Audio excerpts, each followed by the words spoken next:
China మీద కయ్యానికి కాలు దువ్వింది. చైనాకి ధీటుగా జవాబిచ్చింది. పాకిస్తాన్తో యుద్ధం జరుగుతుంటే చైనా కూడా కవ్వింపు చర్యలకు దిగితే తగ్గేదే లేదు అన్నట్టు ఆ రోజు వ్యవహరించింది. కారణం ఆ రోజు సోవియట్ యూనియన్కి సంబంధించి కూడా మద్దతు పలకడం.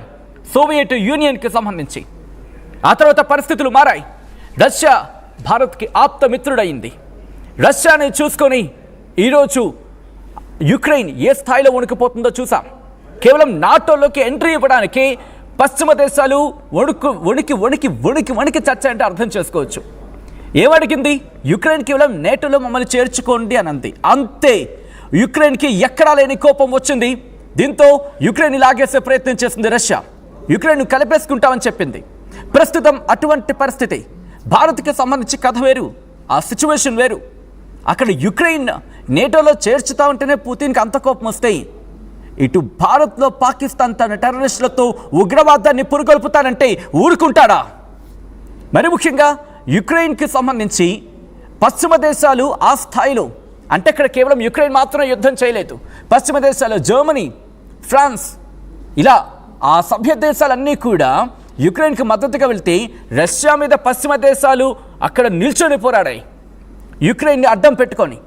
అటువంటి యుద్ధాన్నే ఎదుర్కొన్న పుతిన్ ఈరోజు భారత్కి దన్నుగా నిలుస్తానంటే ఎలా ఉంటుంది?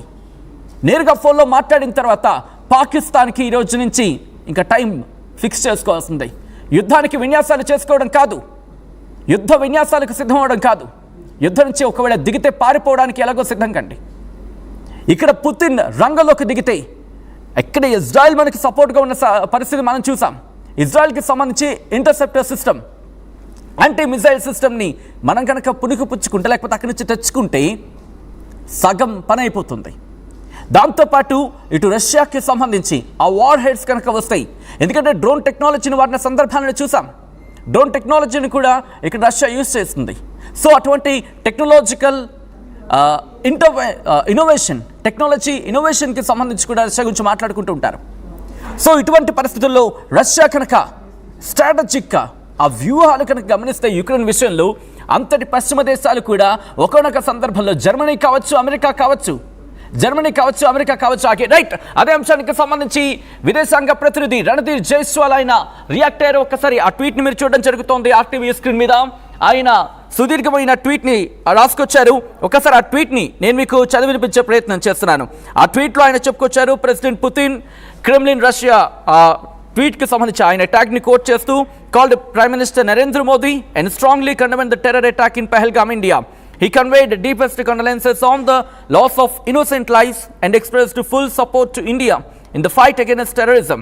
He emphasized that the perpetrators of the heinous attack and their supporters must be brought to justice. Both leaders reiterated their commitment to further deepen ఇక్కడ ఆ రెండు దేశాలకు సంబంధించిన ఫ్లాగ్స్ని చెబుతూ India Russia special and privileged strategic partnership.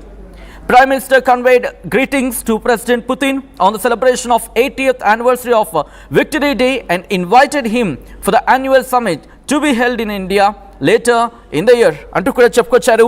So అక్కడ first పారాగ్రాఫ్ని చూసే ప్రయత్నం చేస్తే కనుక ప్రెసిడెంట్ అధ్యక్షుడు పుతిన్ ప్రధాని నరేంద్ర మోదీకి కాల్ చేశారు, తీవ్రంగా ఖండించడం జరిగింది పహల్గామ్లో జరిగిన ఆ ఉగ్రదాడిని. ఈ నేపథ్యంలో తను సానుభూతిని వ్యక్తం చేస్తున్నాయి, వాళ్ళకి నివాళులు అర్పించడం జరిగింది. దాంతోపాటు ఇక్కడ expressed full support to India in the fight against terrorism. ఉగ్రవాదానికి వ్యతిరేకంగా భారత్ పోరాటంలో తాను దన్నుగా ఉంటానంటూ చెప్పుకొచ్చారు ప్రెసిడెంట్ పుతిన్. ఆ తర్వాత he emphasized that the perpetrators of the heinous attack and their supporters must be brought to justice. వాళ్ళకి కఠినంగా శిక్ష పడాల్సింది, వాళ్ళని కఠినంగా శిక్షించాల్సిందే అని అర్థం వచ్చేలా ఆయన ట్వీట్ చేశారు. ఇక్కడ ఇద్దరు లీడర్లు కూడా స్పెషల్, మీరు చూస్తే కనుక ఇక్కడ ఇంట్రెస్టింగ్, ఈ లైన్ చాలా ఇంట్రెస్టింగ్గా ఉంది, చూసే ప్రయత్నం చేయండి. Both leaders reiterated their commitment to further deepen India and Russia special and privileged strategic partnership. Special and privileged strategic పార్ట్నర్షిప్తో ఈ బంధం మరింత బలోపేతంగా ముందుకు వెళుతున్నట్టు చెప్పుకురావడం చాలా ఆసక్తికర పరిణామం కింద చెప్పుకోవాలి. And PM conveyed greetings to president Putin అంటూ కూడా అక్కడ 80th యానివర్సరీ విక్టరీ సెలబ్రేషన్స్కి సంబంధించి మాట్లాడిన సందర్భం. సో ఇక్కడ మనం చూసే ప్రయత్నం చేస్తే కనుక ఒక అంశం అయితే మాత్రం క్లియర్ కట్గా కనిపిస్తోంది. పూర్తిగా పాకిస్తాన్ని అష్ట దిగ్బంధనంలోకి భారత్ నెట్టివేయబోతోంది, ఉచ్చు బిగించబోతోంది. ఇటు అన్ని రంగాల్లో కూడా. గుర్తుపెట్టుకోండి, ఇటు రష్యాని పశ్చిమ దేశాలు వ్యతిరేకించిన సందర్భాన్ని చూసాం, ఇజ్రాయెల్ని మరికొన్ని దేశాలు వ్యతిరేకించిన సందర్భాన్ని చూసాం, అమెరికాను మరికొన్ని దేశాలు వ్యతిరేకించిన సందర్భం, చైనా లాంటి దేశాలు వ్యతిరేకించిన సందర్భం చూసాం. కానీ ఈ ఇష్యూకి వచ్చినప్పుడు మాత్రం ఇటు రష్యా కూడా భారత్కి మద్దతు తెలుపుతోంది. చైనా కూడా ఒక సందర్భంలో అఫ్కోర్స్ పాకిస్తాన్కి వెనుకల ఉండి నడిపిస్తోంది. కానీ పూర్తి సినిమా నడిపించే సినిమా అక్కడ చైనాకు లేదు. కారణం కూడా వేరే ఉంది, దాని గురించి మళ్ళీ మాట్లాడుకునే ప్రయత్నం చేద్దాం.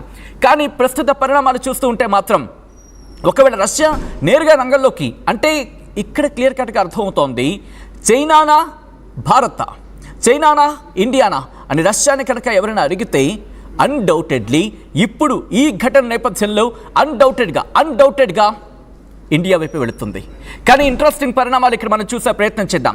కొద్ది రోజుల క్రితం వరకు కూడా రష్యాకి అటు అమెరికాకు పడిన సందర్భాలు లేవు. కానీ ఇప్పుడు అమెరికాకి రష్యాకి మధ్య సానుకూల వాతావరణం ఉంది, అనుకూల పవనాలు వీస్తున్నాయి. శాంతి చర్చలు యుక్రెయిన్ నేపథ్యంలో యుక్రెయిన్ కూడా పక్కన పెట్టేసిన సందర్భాన్ని చూసాం. అంతవరకు కూడా దాదాపుగా చాలా దగ్గరగా తీసుకున్న సందర్భం అమెరికా.